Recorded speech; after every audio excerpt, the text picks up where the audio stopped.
Dr. Rachel Lampert, editor of the Cardiac Rhythm Management CardioSource website. Here with me today is Dr. Sana Al-Khatib, Associate Professor of Medicine at Duke University, to tell us about her recent study looking at benefits of primary prevention implantable cardioverter defibrillators in real-world patients.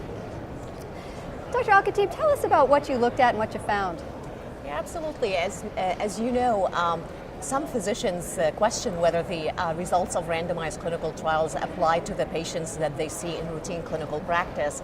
And that's what got us interested in doing this analysis. And we used the NCDR ICD registry to capture patients who are getting primary prevention implantable cardioverter defibrillators in clinical practice. And we compared them with patients who were enrolled in the two pivotal randomized clinical trials of ICD therapy, namely MADE-2 and SCEDHEFT.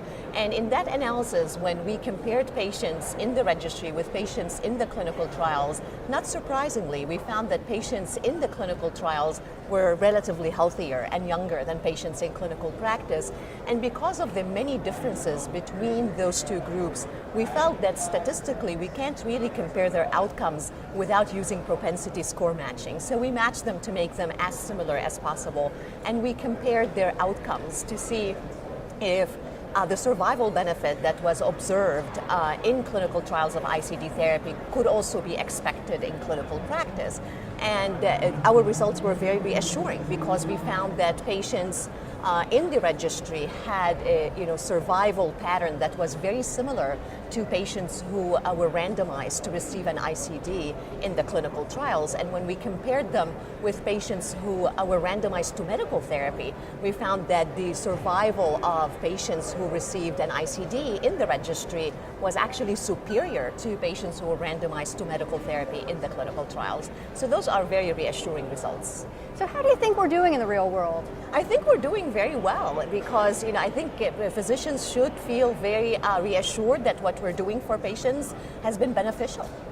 That's great. What do you think are the next steps from here to think about primary prevention in real-world patients? Well, I think there are several things that could be looked at, but especially in direct relationship to this topic, many people have raised the question as to could we better understand the outcomes and the survival pattern of patients, all patients in the registry, not just patients who look similar to patients enrolled in the clinical trials. So that's the next step that we will be looking at is, if we just look at these patients, could we describe their survival pattern? We won't be able to have a comparison group because at least in our opinion, we feel that the best way to do this is actually to do a randomized clinical trial of patients who are seen in clinical practice, the older, the sicker patients, and randomize them to an ICD versus not to try to answer that question.